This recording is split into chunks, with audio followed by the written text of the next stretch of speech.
Hello guys, आज हम पढ़ेंगे सप्लाई के बारे में। तो पहले मैं आपको बताऊंगी सप्लाई होता क्या है, फिर मैं आपको बताऊंगी वो फैक्टर्स जो कि अफेक्ट करते हैं सप्लाई को।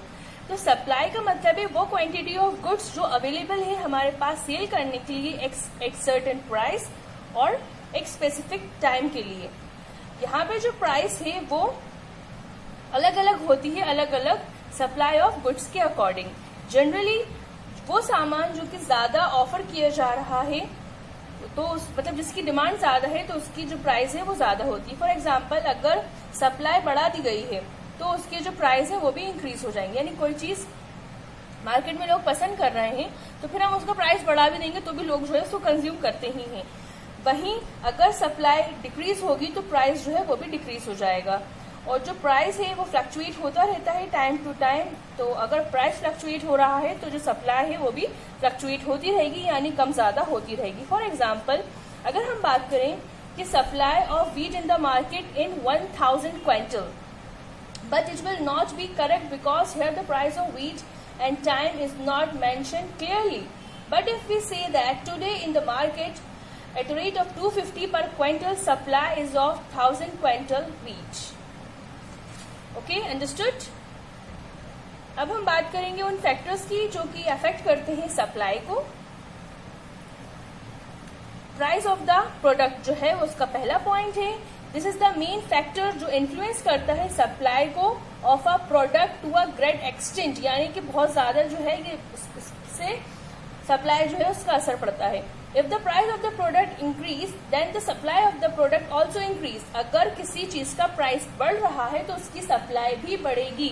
Change in supply with the respect to change the price is in variation of a supply of the product.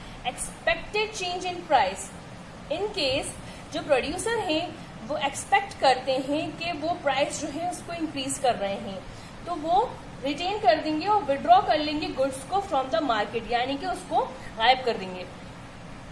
Constantly supply will reduce, उससे उसकी जो सप्लाई है वो रिड्यूस हो जाएगी। If price is expected to fall in future the supply will increase naturally. अगर उनको पता होगा कि फ्यूचर में भैया कोई सामान खरीदेगा ही नहीं और उसकी जो प्राइस है वो गिर जाएगी तो वो कंटिन्यू उसका सप्लाई कर देते हैं। अब हम बात करेंगे नेचुरल फैक्टर की। तो सप्लाई जो है, सप्लाई ऑफ गुड्स वो पार्ट है गुड प्रोड्यूस के।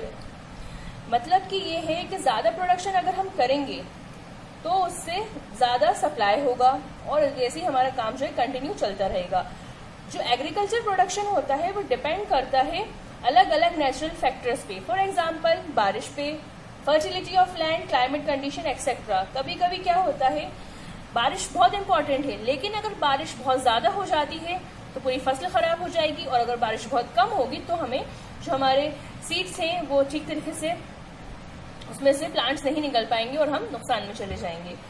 तो इस तरीके से ये डिपेंड करता है। और कुछ बहुत एडवर्स इफेक्ट जो होते हैं, नेचुरल कैलेमिटीज जो होती हैं, for example drought, flood, heavy rain etcetera, इसकी वजह से जो है पूरी तरीके से हमारी फसल जो है वो खराब हो जाती है।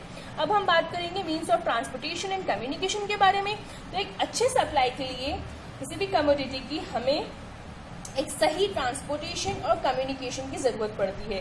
अगर हमारी गुड्स में कमी आ रही है तो जो एक्सपीरियंस है इन द डोमेस्टिक मार्केट जो हमारा है उसको यूज करेंगे हम, और हमारे जो ट्रांसपोर्ट और कम्युनिकेशन है वो ठीक से नहीं चल रहा है। इसका मतलब ये है, फॉर एग्जांपल देखिए, अगर हमें बाहर अपना माल पहुंचाना है तो उसके लिए हमारे पास सही ट्रांसपोर्टेशन फैसिलिटी होना चाहिए, सही कम्युनिकेशन होना चाहिए कि जो हमारी फॉरेन कंट्रीज के लोग हैं उससे हम ठीक तरीके से कम्युनिकेट कर सकें। तो ये 4 फैक्टर्स हैं जिसकी वजह से हमारी जो सप्लाई है वो अफेक्ट होती है। पहला था हमारा price of the product, second was expected change in price, next is natural factors, and last but not the least means of transportation and communication. अगर आपको समझ में आया तो please like, share and subscribe my channel. Thank you.